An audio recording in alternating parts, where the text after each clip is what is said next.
മമ്മൂട്ടിയുടെ ക്ലാസും മോഹൻലാലിൻ്റെ മാസും ഇത് ഈയിടെ നല്ല അടിപൊളിയായിട്ട് ഇതിനെക്കുറിച്ച് വിശദീകരിച്ച് പറഞ്ഞിട്ടുണ്ട് നമ്മുടെ ചിദംബരം ഡയറക്ടർ. ചിദംബരത്തിൻ്റെ ബാലൻ എന്ന് പറഞ്ഞ സിനിമ 19-ാം തീയതി റിലീസാണ്, വേൾഡ് വൈഡ് റിലീസാണ്. അതിൻ്റെ ട്രെയിലർ കാണുമ്പോൾ തന്നെ അതിഗംഭീര ട്രെയിലറാണ്. ഗംഭീര ട്രെയിലർ, ഒരു താരനിരകളൊന്നും ഇല്ലാതെ പോലും നല്ല രസമായിട്ട് കണ്ടുകൊണ്ടിരിക്കുന്ന ട്രെയിലർ. അദ്ദേഹം പറഞ്ഞ വാക്കുകൾ അവർക്ക് ഇനിയും മമ്മൂട്ടിക്ക് മോഹൻലാലിന് എന്താണ് പ്രൂവ് ചെയ്യാനുള്ളത്? ഇതൊക്കെ നമ്മൾ ഒരുപാട് വട്ടം പറഞ്ഞിരിക്കുന്ന കാര്യങ്ങളാണ്.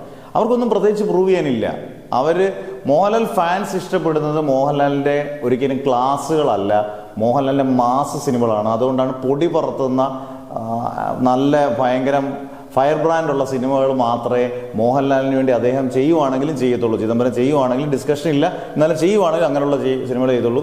മമ്മൂട്ടി ഏതുതരം കഥാപാത്രങ്ങളും ചെയ്യും. അന്നേരം ബ്രഹ്മയുദ്ധനെയും അതിന് ഏറ്റവും ഇഷ്ടപ്പെട്ട സിനിമകളിലൊന്നാണെന്നും ഈ പറഞ്ഞ പോലെ മമ്മൂട്ടി വെച്ചൊരു റിവെഞ്ച് സ്റ്റോറിയൊക്കെയാണ് അദ്ദേഹം പ്ലാൻ ചെയ്യുന്നത്. കാരണം ഏത് തരം കഥാപാത്രം, ഇതാണ് ഇവർ രണ്ടും തമ്മിലുള്ള വ്യത്യാസം. ഇത് ഫാൻസുകാരും കൃത്യമായിട്ട് മനസ്സിലാക്കിയാൽ മതി. മമ്മൂട്ടി ഒരു കൊമേഴ്ഷ്യൽ എന്റർടൈൻമെന്റ് ഉള്ള സിനിമ എനിക്ക് തോന്നുന്നു വളരെ അപൂർവമായിട്ടേ ചെയ്യുന്നുള്ളൂ. ചെയ്യുന്നേ ഇല്ലെന്ന് തന്നെ പറയാം. കഴിഞ്ഞ 6 വർഷത്തിനിടയിൽ ഒരു ഭീഷോറും ഒക്കെ എടുത്ത് നോക്കിയാൽ എല്ലാ സദസ്സിനും ഓഡിയൻസിനും പക്ക എന്റർടൈനർ എന്ന് നമുക്ക് പറയാൻ പറ്റത്തേയില്ല. ഇപ്പൊ രാജമണിക്കോ അല്ലെങ്കിൽ അണ്ണൻ തമ്പിയോ അല്ലെങ്കിൽ അങ്ങനെയുള്ള സിനിമകൾ, തൊമ്മനും മക്കളും പോലുള്ള സിനിമകളൊന്നും മമ്മൂട്ടി ഒരു 6-7 കൊല്ലമായിട്ട് ചെയ്തിട്ട് പോലും ഇല്ല. പരാജയപ്പെടുന്നതോ വിജയിക്കുന്നതോ പോട്ടെ, ചെയ്തിട്ടേ ഇല്ല.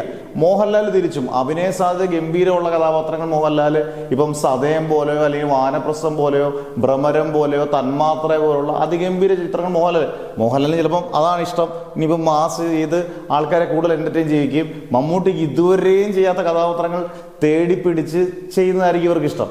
അവർക്ക് ട്രാക്ക് മാറ്റാനും ഒരു ഒറ്റ സിനിമ മതി. ഇവർ രണ്ടുപേരും ഒരു ട്രാക്ക്, മോഹൻലാൽ ഗംഭീര ഒരു പടം ചെയ്യുന്നു, അടുത്ത ദിലീഷ് പോത്തൻ്റെ പടം ചിലവും അഭിനയ സാധ്യതയുള്ള പടമായിരിക്കും.